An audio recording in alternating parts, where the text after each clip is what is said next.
और अब आइए आगे बढ़ते हैं, फटाफट खबरों को देखते हैं। देश दुनिया की तमाम अहम खबरें आपको दिखाएंगे। ज्ञानवापी के व्यास जी तहखाने में आज दूसरे दिन शुरू हुई पूजा। श्रद्धालुओं ने तहखाने में विराजमान विग्रह के किए दर्शन।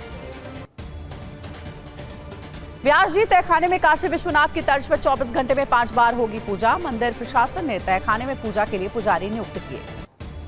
ज्ञानवापी के व्यास जी तहखाने में पूजा के खिलाफ मस्जिद इंतजामिया कमेटी ने आज वाराणसी बंद का किया ऐलान।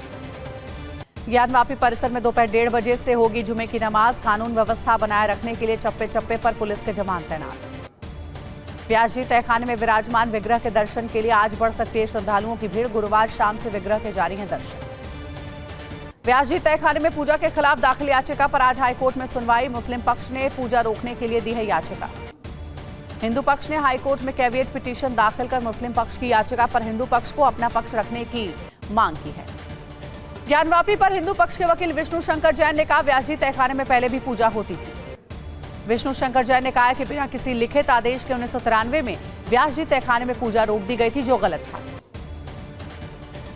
ज्ञानवापी मामले को लेकर मुस्लिम संगठनों की दिल्ली में हुई अहम बैठक। जमीयत उलेमा, जमात इस्लामी और AIMPLB के सदस्यों ने चर्चा की। डिप्टी सीएम केशव प्रसाद मौर्य ने एसपी पर साधा निशाना। कहा, तुष्टीकरण की राजनीति की वजह से समाजवादी पार्टी समाप्तवादी पार्टी में बदल गई है। चंपई सोरेन आज झारखंड के नए सीएम पद की शपथ लेंगे। रांची में होगा शपथ ग्रहण समारोह। राज्यपाल ने चंपई सोरेन को सरकार बनाने का भेजा न्योता। 10 दिन में चंपई सोरेन को साबित करना होगा बहुमत। झारखंड के पूर्व सीएम हेमंत सोरेन की गिरफ्तारी पर आज सुप्रीम कोर्ट में होगी सुनवाई। जमीन घोटाले में ईडी ने किया है गिरफ्तार। सुप्रीम कोर्ट की स्पेशल बेंच हेमंत सोरेन की याचिका पर सुबह 10:30 बजे करेगी सुनवाई। हेमंत सोरेन ने अपनी गिरफ्तारी को दी है चुनौती।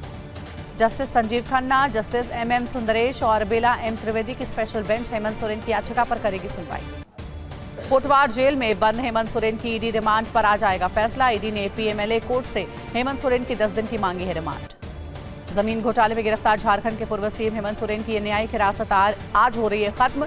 PMLA कोर्ट आज सुनाएगा फैसला। झारखंड में सियासी हलचल के बीच आज रांची में बीजेपी विधायक दल की होगी बैठक में राजनीतिक हालात पर होगी चर्चा। रांची से हैदराबाद नहीं जा सके महागठबंधन के विधायक। खराब मौसम की वजह से विधायकों को ले जाने वाली फ्लाइट हुई कैंसिल। महागठबंधन के विधायकों को हैदराबाद शिफ्ट करने की थी तैयारी। बेगमपेट में विधायकों के ठहरने की गई थी व्यवस्था। प्रियंका गांधी के आरोप पर बीजेपी का पलटवार का। प्रतिबंधित संगठनों से हेमंत सोरेन वसूलते थे पैसे। 4000 से ज्यादा अवैध खनन के मामले सामने आए। झारखंड के सियासी घटनाक्रम पर प्रियंका गांधी का बीजेपी पर निशाना। कहा, बीजेपी हर राज्य में धनादेश के दम पर जनादेश को कुचल रही है। घातक हाईटेक ड्रोन से लैस होगी भारतीय सेना। अमेरिका ने करीब $4 बिलियन के MQ-9B ड्रोन की डील को मंजूरी दी है। MQ-9B ड्रोन की डिलीवरी पर बोले अमेरिकी विदेश विभाग के प्रवक्ता मैथ्यू मिलर, जल्द ही भारत सरकार के साथ करेंगे बातचीत। US इंडिया बिजनेस काउंसिल ने की भारत के बजट की सराहना। कहा, मील का पत्थर साबित होगी बजट में घोषित योजनाएं। US India strategic partnership forum ने अंतरिम बजट को जिम्मेदार बताया। कहा, भारत के निरंतर आर्थिक विकास पर केंद्रित है बजट। ओहियो में मृत पाया गया भारतीय मूल का छात्र श्रेयस रेड्डी। अमेरिका में एक सप्ताह के भीतर तीसरी घटना। दूतावास ने जताया घटना पर शोक। मालदीव में भारतीय सैन्य कर्मियों की मौजूदगी का मामला। आज दिल्ली में दूसरी कोर ग्रुप की बैठक करेगा मालदीव प्रतिनिधिमंडल। संयुक्त राष्ट्र की रिपोर्ट में दावा, आतंकवादी समूह तहरीक तालिबान पाकिस्तान को अलकायदा और दूसरे आतंकी समूहों से मिल रहा सहयोग। सीएम धामी को आज यूनिफॉर्म सिविल कोड का ड्राफ्ट सौंपेगी कमेटी। सुबह 11 बजे UCC का ड्राफ्ट सौंपा जाएगा। 6 फरवरी को उत्तराखंड विधानसभा में पेश होगा यूनिफॉर्म सिविल कोड विधेयक। UCC लागू करने वाला पहला राज्य बनेगा उत्तराखंड। UCC को लेकर सीएम पुष्कर सिंह धामी ने कहा कि इसी सत्र में विधेयक लाकर समान नागरिक संहिता को राज्य में लागू करेंगे। रिटायर्ड जस्टिस रंजना देसाई की अध्यक्षता में गठित समिति ने UCC ड्राफ्ट रिपोर्ट तैयार की, जिसे आज सीएम धामी को सौंपा जाएगा। यूनिफॉर्म सिविल कोड पर उत्तराखंड के पूर्व सीएम हरीश रावत ने कहा कि यह सिर्फ प्रचार के लिए लाया जा रहा है। UCC राज्यवार लागू नहीं हो सकता। कांग्रेस नेता आचार्य प्रमोद कृष्णन ने PM मोदी को कल्की धाम समारोह का दिया निमंत्रण। 19 फरवरी को कल्की धाम का शिलान्यास समारोह। PM मोदी ने आचार्य प्रमोद कृष्णन का निमंत्रण किया स्वीकार। लिखा, आस्था और भक्ति से जुड़े पावन अवसर का हिस्सा बनना मेरे लिए सौभाग्य की बात। PM मोदी आज दिल्ली में भारत मोबिलिटी ग्लोबल एक्सपो में शामिल भागीदारों को करेंगे संबोधित। भारत मंडपम में कल तक चलेगा एक्सपो। दिल्ली के प्रगति मैदान में चल रहे भारत मोबिलिटी ग्लोबल एक्सपो में 50 देशों की 800 से ज्यादा कंपनियां हिस्सा ले रही हैं। आज बंगाल से झारखंड में प्रवेश करेगी राहुल गांधी की भारत जोड़ो न्याय यात्रा। राहुल गांधी दोपहर 3 बजे झारखंड के पाकुड़ पहुंचे। राहुल गांधी कल झारखंड के गोड्डा में शहीद स्थल पर श्रद्धांजलि अर्पित करेंगे और जनसभा को संबोधित करेंगे। दिल्ली शराब घोटाले में आज ईडी ने सीएम केजरीवाल को पूछताछ के लिए किया तलब। शराब घोटाले में अब तक 5 बार समन जारी कर चुकी है ईडी। चंडीगढ़ मेयर चुनाव के नतीजों के विरोध में आम आदमी पार्टी आज करेगी विरोध प्रदर्शन। बीजेपी पर मेयर चुनाव में धांधली का है आरोप। दिल्ली में आम आदमी पार्टी के प्रदर्शन को लेकर पुलिस अलर्ट। डीडीयू मार्ग पर पुलिस और पैरामिलिट्री फोर्स के 1000 से ज्यादा जवान किए गए तैनात। दिल्ली में आम आदमी पार्टी को बीजेपी मुख्यालय के सामने प्रदर्शन की नहीं मिली इजाजत। सूत्रों से खबर, पुलिस ने प्रदर्शन की मंजूरी नहीं दी। हरियाणा में आम आदमी पार्टी ने संगठन का किया विस्तार। बीके कौशिक, जयपाल शर्मा, मनीष यादव समेत 6 नेता प्रदेश उपाध्यक्ष बनाए। कांग्रेस सांसद डीके सुरेश ने कहा कि केंद्र दक्षिण के राज्यों से पैसे लेकर उत्तर के राज्यों को दे रही है। अगर ऐसा ही अन्याय होता रहा तो हम अलग देश मांगने को मजबूर होंगे।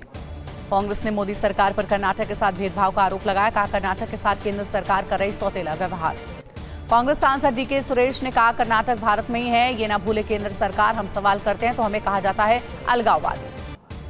कांग्रेस ने डीके सुरेश के बयान से किया किनारा। कहा डीके सुरेश का बयान कांग्रेस का बयान नहीं, हम अलग देश की मांग का समर्थन नहीं करते। डीके सुरेश की अलग देश की मांग पर कर्नाटक के डिप्टी सीएम डीके शिवकुमार ने कहा है पूरा देश एक है, हम सबको एकजुट रहना चाहिए। डीके सुरेश के बयान पर बीजेपी ने किया पलटवार। का धर्म, भाषा और क्षेत्र के आधार पर देश को बांटना कांग्रेस के लिए नई बात नहीं है। संसद के बजट सत्र को लेकर मल्लिकार्जुन खड़गे के दफ्तर में इंडिया गठबंधन के नेताओं की होगी बैठक। बैठक में रणनीति पर होगी चर्चा। पाकिस्तान के कश्मीर एकजुटता दिवस का लंदन में विरोध। 5 फरवरी को पाकिस्तान उच्चायोग के सामने विरोध प्रदर्शन करेगी यूके पीएनपी। आम चुनाव से पहले इमरान खान की पार्टी के खिलाफ कराची पुलिस की बड़ी कार्रवाई। पीटीआई के 39 कार्यकर्ताओं को किया गया गिरफ्तार। खैबर पख्तूनख्वा में नवाज शरीफ ने पीटीआई सरकार पर हमला बोला। कहा इमरान खान ने अपनी सरकार बचाने के लिए देश की अखंडता पर हमला किया। पाकिस्तान में जबरन गायब किए जाने के विरोध में सड़क पर उतरे पीड़ित परिवार। रिहाई को लेकर तुर्बत कराची मुख्य मार्ग को जाम किया।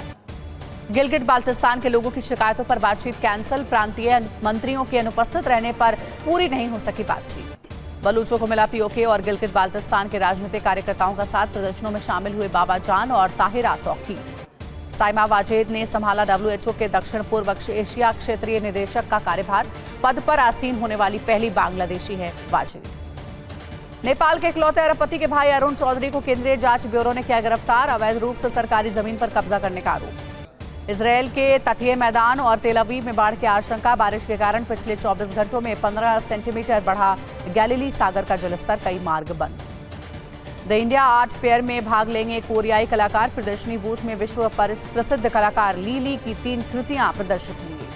ईडी ने सहकारी बैंक घोटाले में शरद पवार के पोते रोहित पवार से पूछताछ की। मनी लॉन्ड्रिंग केस में 8 फरवरी को भी होगी पूछताछ। पूछताछ के बाद रोहित पवार का बयान। का 8 फरवरी को एजेंसी ने फिर बुलाया और बाकी दस्तावेज भी लाने को कहा है। पंजाब कांग्रेस में अंदरूनी कलह नहीं हो रही है खत्म। चंडीगढ़ में हुई कांग्रेस इलेक्शन कमेटी की बैठक में नहीं पहुंचे नवजोत सिंह सिद्धू। आज से यूपी विधानसभा का बजट सत्र होगा शुरू। राज्यपाल के अभिभाषण के साथ सत्र की शुरुआत। 5 फरवरी को यूपी सरकार बजट पेश करेगी। बजट सत्र में बीजेपी के सभी विधायक रामनामी पट्टा पहनकर आएंगे। सभी विधायकों से कहा गया माहौल राममय बना रहे। पेटीएम पर आरबीआई के एक्शन के बाद केंद्र पर भड़के राहुल गांधी। नियामक संस्थाओं को नष्ट कर रही मोदी सरकार। केरल के कोझिकोड में भगवा रंग से देश का नक्शा बनाने के विरोध में एसएफआई कार्यकर्ताओं ने किया प्रदर्शन। पुलिस ने किया लाठीचार्ज। अलीगढ़ मुस्लिम यूनिवर्सिटी के अल्पसंख्यक दर्ज पर सुप्रीम कोर्ट ने फैसला सुरक्षित रखा है। सरकार ने एमओयू के अल्पसंख्यक दर्जे पर जताई है आपत्ति। छत्तीसगढ़ के दंतेवाड़ा में आईडी ब्लास्ट में सीआरपीएफ का जवान घायल। इलाज के लिए घायल जवान को रायपुर किया गया रेफर। आईजीआई एयरपोर्ट पर 82 करोड़ की हेरोइन के साथ विदेशी महिला तस्कर गिरफ्तार। आरोपी के कब्जे से 5 किलो ड्रग्स की गई बरामद। हापुड़ के छिजारसी टोल प्लाजा में पैसों के विवाद पर 2 गुटों में जमकर हुई मारपीट। मारपीट में 6 से ज्यादा टोल कर्मी घायल। बजट को लेकर रेल मंत्री अश्विनी वैष्णव का बड़ा बयान। का वेटिंग लिस्ट को खत्म करने के लिए तेजी से हो रहा काम। हवाई हमलों में मारे गए 3 शवों को नज्जर अस्पताल लाया गया। गाजा स्वास्थ्य मंत्रालय का दावा। मरने वालों की संख्या 27,000 से ज्यादा हुई। यूक्रेन की सैन्य खुफिया एजेंसी ने जारी किया वीडियो। नौसेना के समुद्री ड्रोन से रूसी जहाज को ब्लैक सी में डुबाने का किया दावा। यूक्रेन का रूसी सैन्य काफिले पर ड्रोन से भीषण हमला। जोरदार धमाके के साथ तहस नहस हो गए रूसी टैंक और सैन्य वाहन। नाटो देशों से मिले हथियारों से यूक्रेन का रूस पर भीषण हमला। यूक्रेन के ऑपरेशनल कमांड वेस्ट में तोपखाने से रूसी होवित्जर को तबाह किया। यूक्रेनी प्रादेशिक रक्षा बल ने रूसी सैन्य वाहन को निशाना बनाया। यूक्रेनी ब्रिगेड ने ड्रोन से रूसी सैन्य वाहन को तबाह किया।